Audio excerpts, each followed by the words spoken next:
Hi everyone, I'm Allison Crane, Family and Consumer Sciences Agent for Garland County, and I serve as the advisor for the Garland County Extension Homemakers Council. Every year they open their kitchen for the county fair and the Hot Springs Arts and Crafts Fair to prepare and serve some of the best fair food around. Generations of families have been coming to the EHC Kitchen to eat some of their fair favorites and have a great time at our fairs. And this year will be no exception. Let me say how much we appreciate you for taking time to watch this video on food safety and the things you need to know about working in our kitchen. I will try to make this as painless and quick as possible. Feel free to pause this video at any time to read or review any information on the slides.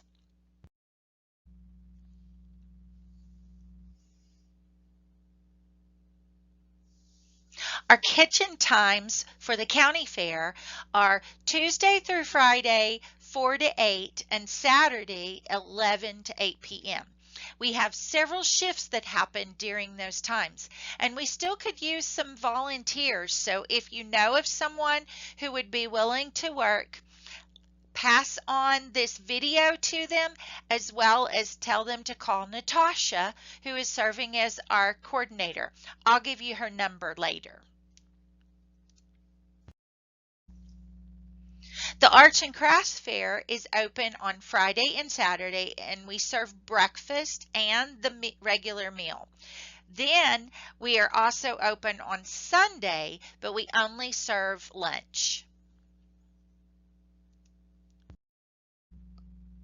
Food safety and kitchen safety, those are our #1 priorities. We don't want anything to make our kitchen a statistic. Our first goal is to provide delicious and safe food for the hundreds of people who will visit our kitchen. And then second, we want to create a safe and pleasant work environment for our members and guests working in the kitchen. Our third goal is to increase public awareness about EHC and gain new members. Let's talk about what you need to wear for your kitchen shift. Clean, comfortable clothing. No shorts, please, and avoid sleeveless shirts. Do not wear open-toed shoes, only tennis shoes or something that's good to walk in. No jewelry in the kitchen. A plain wedding band is the only exception to this. No fingernail polish or artificial nails. Now, you can wear gloves or to cover jewelry and or nails if needed. Wear a hat, do-rag or hair or beard net. These are health department rules. Each kitchen worker will wear a blue apron that we provide for your shift. You might also consider wearing a sweatband or a bandana. It gets really hot in our kitchen. Here's a few more general instructions. Purses need to be left in vehicles or hung on hooks in the pantry. We can't be responsible for the safety of your items. Please report to the kitchen pantry 10 minutes before your shift. I'll show you later in the video where to go for that. Leave your apron in the pantry whenever you use the restroom, and be sure and wash your hands when leaving the restroom and again when you enter the kitchen. Thou shalt not eateth or drinketh thine food in the kitchen, and thou shalt wash thine hands afterwards. In other words, no eating or drinking in the kitchen, and make sure you wash your hands anytime you do. Drain only one sink at a time unless you feel like mopping. Please read through the kitchen manual for the full instructions and detailed list for each workstation. You can email acrane@UADA or come by the extension office for a printed copy. There is also an expanded kitchen manual in our EHC Kitchen pantry, and anyone is welcome to review it. Just make sure it stays in the pantry. Each shift will have a kitchen supervisor who will be responsible for keeping everything and everyone moving smoothly. If you have any problems or a question, be sure and let them know.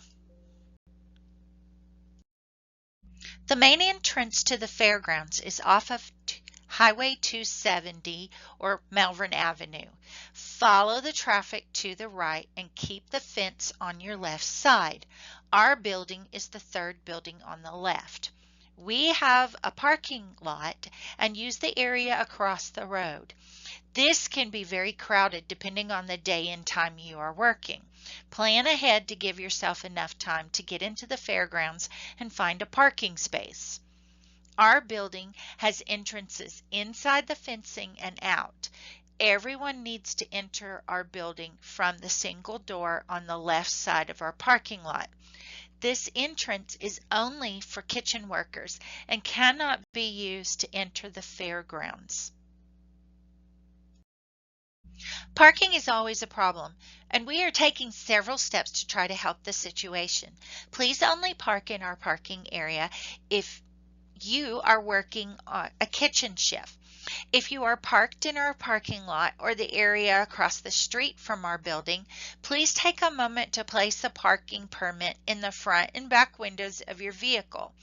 This is to try to create awareness within the public that this area is needed for fair workers. You can pick up your permits ahead of time at the Extension office at 210 Woodbine Street, Monday through Friday from 8 to 4:30, or in the EHC building on the shelf beside the entrance. When entering the kitchen, always enter from the pantry entrance unless your workstation requires you to use the side entrance door. If you are new to the kitchen or maybe doing a job you've not done before, let's take a quick trip around the kitchen. The order taker is the face of EHC. You call out orders and mark them on the order slips and keep things moving along. At the drink station, you'll prepare teas, coffee, and lemonade, ice down canned drinks and water, and serve everything up with a smile. Our short order cooks will dish up our delectable bean dinners, chili, hot dogs, nachos, vegetable soup, and barbecue sandwiches, plus chicken and dumplings during the county fair.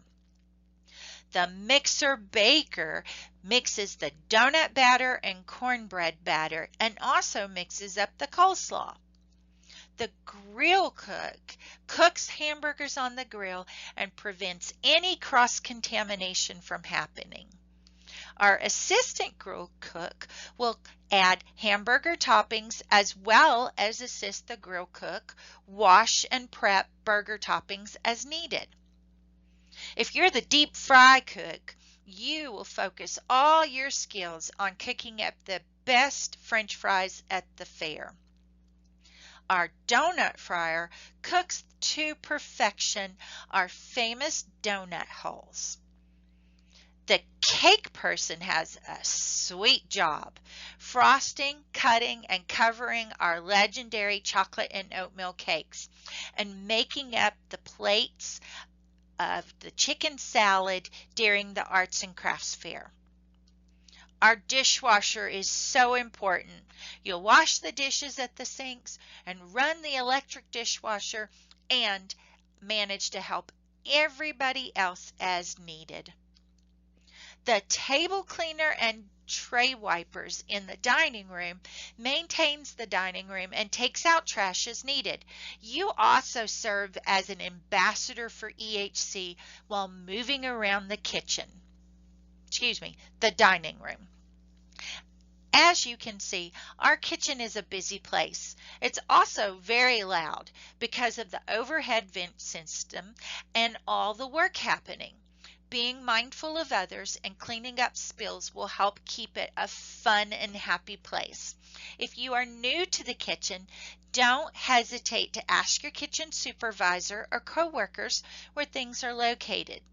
Each station will have a copy of the job description and, if needed, a copy of the recipe or recipes for that station.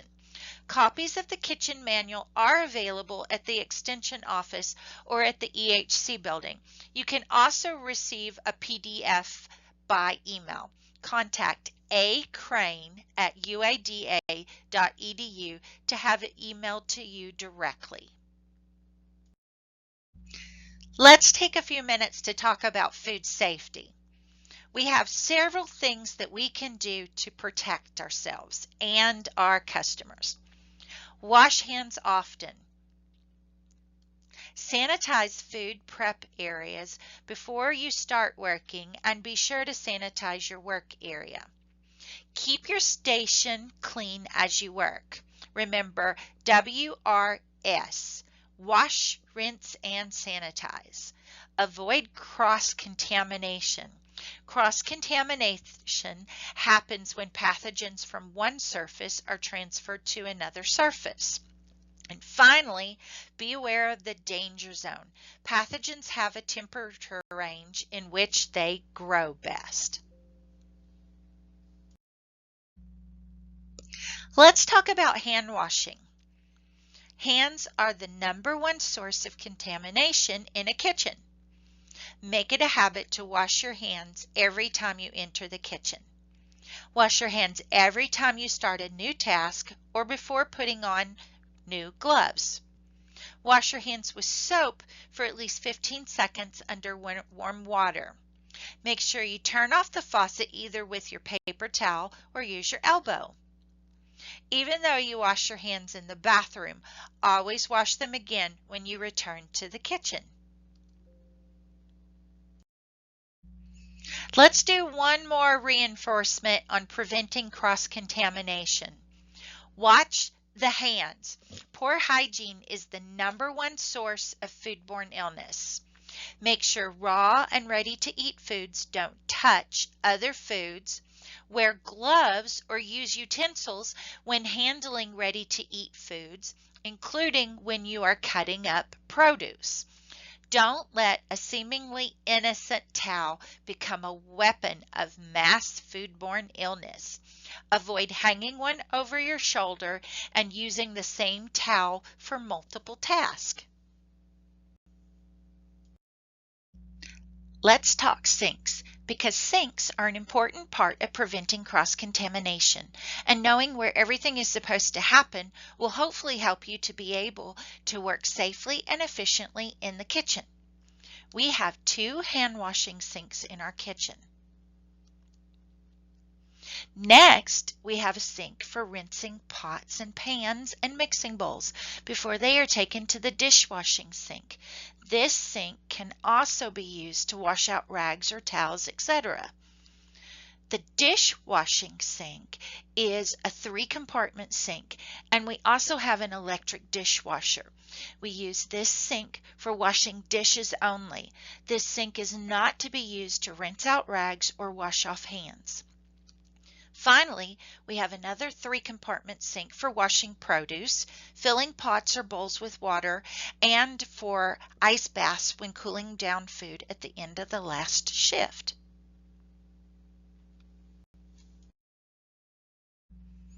Just a couple more food safety tips that will benefit you when working in our kitchen, and you can also apply them at home. Don't let foods hang out in the danger zone temperatures so pathogens can't multiply. Keep hot foods hot and cold foods cold. Watch the time food is held and help your kitchen supervisor to check the temperatures regularly. Make sure that all food being reheated reaches 165 degrees before adding it to our steam table trays or crock pots. When in doubt about how safe a food item is, throw it out. We hate to waste food, but we'll always err on the side of caution. Because our kitchen is run entirely by volunteers and we have a limited number of people available for each shift, it is vitally important that every worker shows up for their scheduled shift.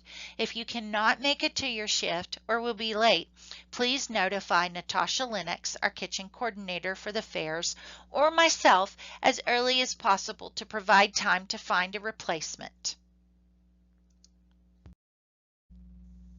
Thank you for taking time to watch this video and be prepared for your kitchen shift.